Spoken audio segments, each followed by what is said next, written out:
The first snow of December crept over the Wyoming plains like it was ashamed of itself, thin and quiet and late, settling on fence posts and dead grass that had seen too many winters already. Caleb Harlan stood at the kitchen window of his ranch house with a tin cup cooling in his hand, black coffee untouched, eyes fixed on the white line forming along the horizon. Christmas was 3 days off, and the house knew it, every beam and nail groaning under the weight of memories it had no right to keep. The smell of pine was missing, the sound of laughter was gone, and the only thing alive in the room was the clock ticking like it was counting down to something. Caleb had no interest in facing it. Had been 3 years since Martha died. 3 winters of silence, 3 Christmas mornings where the fire burned low and the stockings stayed folded in a drawer instead of hanging from the mantel. Caleb was a rancher through and through, broad-shouldered, hands cracked from rope and cold, a man who knew how to pull a calf in the dark and ride out a storm without complaint.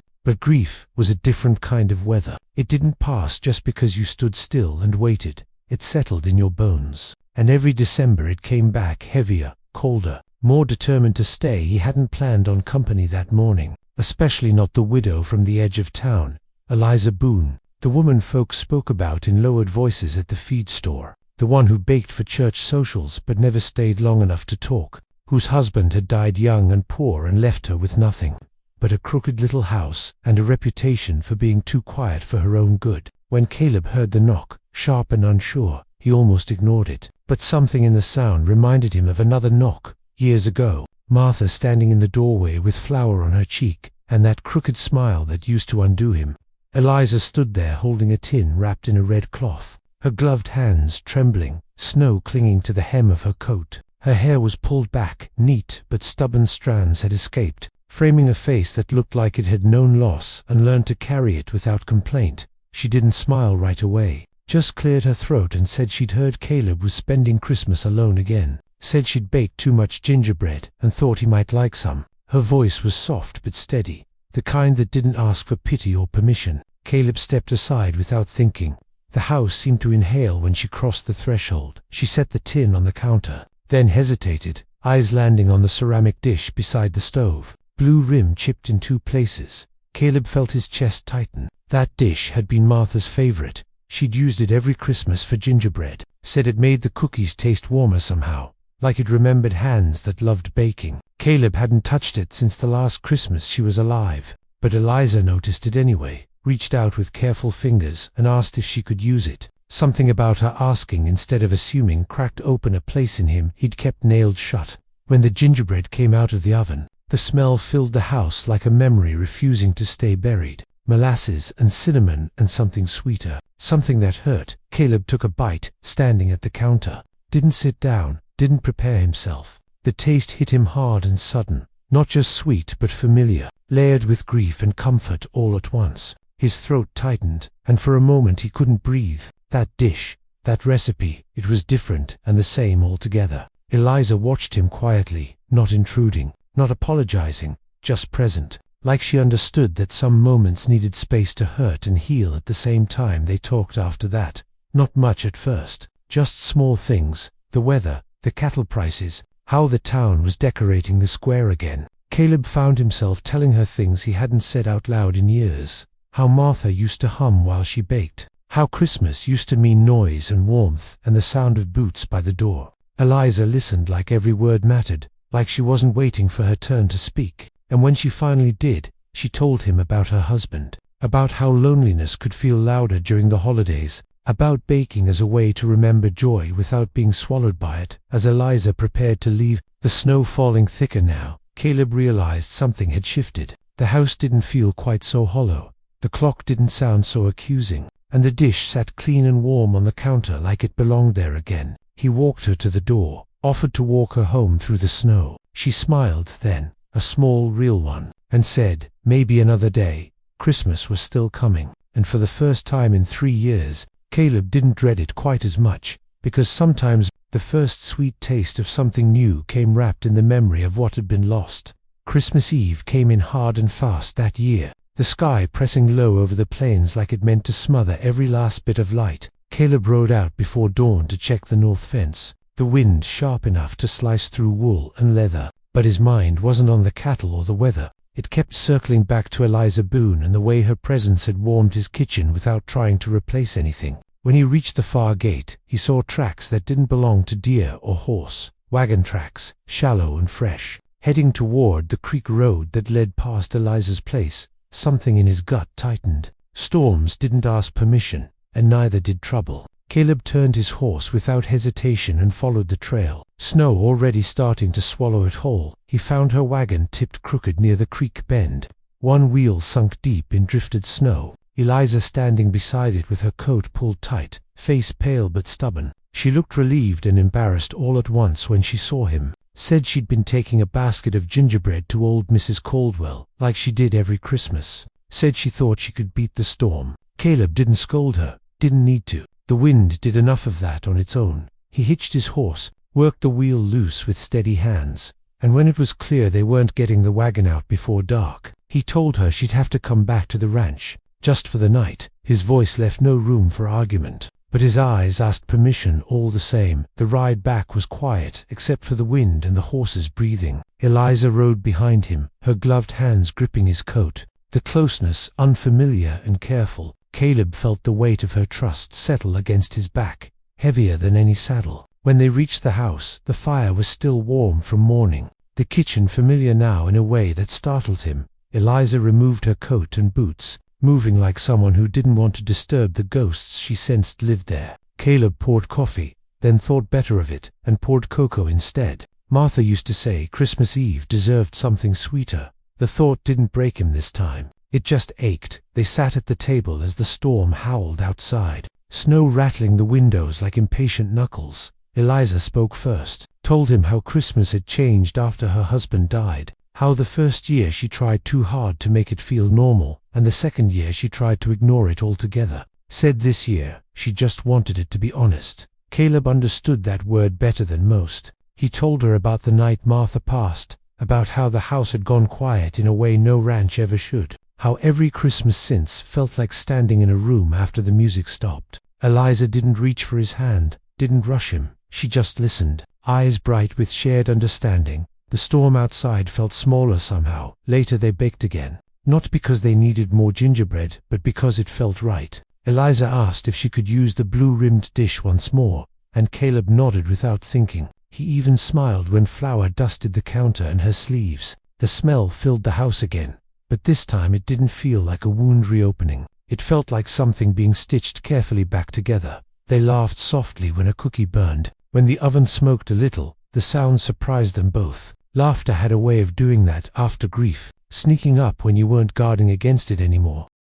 When night settled fully, the power flickered and went out, plunging the house into lamplit shadow. The fire crackled louder in the sudden quiet. Caleb brought out an old box from the closet, the one he'd never opened since Martha died. Inside were ornaments, hand-carved, hand-painted, each one holding a memory. He expected the weight of it to crush him, but Eliza knelt beside him, touching nothing unless he offered it, asking about each piece, listening as if the stories mattered more than the decorations themselves. Together they hung a small tree by the window. Simple and uneven, but real snow fell all night, thick and relentless. But inside the house there was warmth. Not the sharp kind that burned and faded, but the slow, steady kind that stayed. They talked until the fire burned low, about ranch life, about town gossip, about hopes they hadn't said out loud before. Caleb admitted he was afraid to want anything again, afraid that hope would feel like betrayal. Eliza told him that love didn't disappear just because it made room for something new,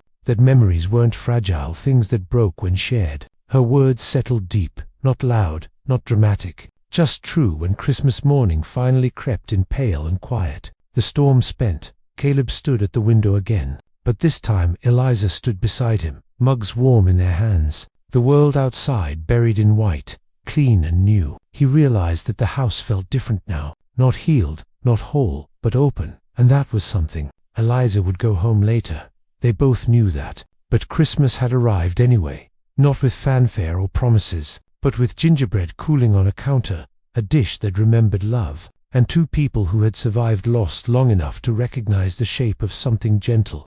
Beginning Christmas Day faded into evening, slow and soft, the way good things often did when you weren't ready to let them go. Eliza stayed longer than either of them had planned. not because of the snow, which had begun to melt under a pale winter sun, but because leaving felt like closing a door too quickly. They shared a simple meal, stew warmed on the stove, gingerbread broken and shared without ceremony. Caleb watched the way Eliza moved through the kitchen now, not like a guest, but not like an intruder either. Something in between, something careful and earned. The blue-rimmed dish sat drying on the counter, catching the last of the light, and Caleb realized he no longer felt the urge to put it away when Eliza finally rose to gather her things. Caleb walked her outside, the snow crunching under their boots, the air sharp but clean. Her wagon stood righted now, repaired and waiting. She hesitated before climbing up, turned to him with an expression that held both hope and restraint. She thanked him for the shelter, for the kindness, for not making her feel like she was borrowing something that didn't belong to her.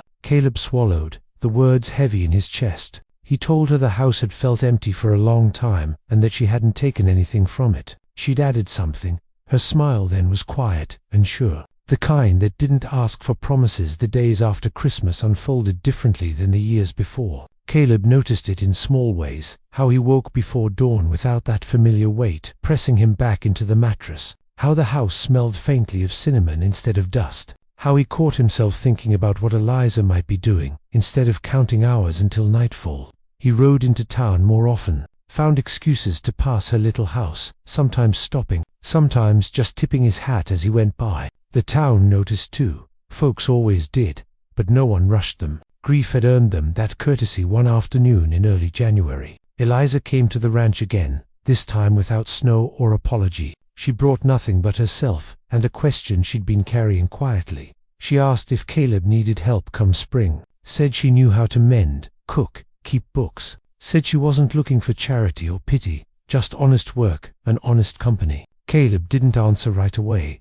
He looked out across the pasture, the land resting under winter, waiting. He told her the ranch could always use another steady hand, but what he really meant was that his life could too. They worked side by side as winter loosened its grip, fixing fences, clearing brush, sharing meals that grew easier and less careful. Some nights Eliza went home. Some nights she stayed late by the fire and left before dawn. Nothing was rushed, nothing was named before it was ready. Caleb spoke to Martha sometimes still, in the quiet moments, told her about the weather, about the cattle, about Eliza. He didn't feel guilt when he did it, only honesty, like he was keeping a promise to remember without remaining frozen. The blue-rimmed dish became part of their rhythm, not just at Christmas, but on ordinary days, holding biscuits, holding apples, holding the kind of meals that didn't need an occasion. Eliza never claimed it, never asked about it, but one evening Caleb placed it between them on the table and said Martha would have liked her, said she had a way of bringing warmth without noise. Eliza's eyes filled, but she didn't cry. She reached across the table and rested her hand over his, light and certain, and in that touch was understanding deeper than words. Spring came cautious and green. Calves dropped healthy, grass returned, laughter found its way back into the house. Not loud, not constant, but real. On a clear morning in late March, Caleb stood at the kitchen window again, coffee steaming, but this time Eliza was behind him, arms around his waist, the future outside wide and uncertain and no longer frightening. He thought of how one small act, a knock on a door, a tin of gingerbread, had shifted the course of a life that felt finished. Hope hadn't arrived like a storm, it had come quietly, asking permission. The next Christmas would come, and the one after that. Some would be harder than others. Caleb knew that now, but he also knew he would never face them alone again. The blue-rimmed dish would come out each year, not as a relic of loss, but as a bridge between what had been and what still could be. And when the gingerbread cooled and the snow fell soft outside the windows, the sweetness would taste like more than memory. It would taste like survival, like courage, like love finding its way back home, one careful season at a time.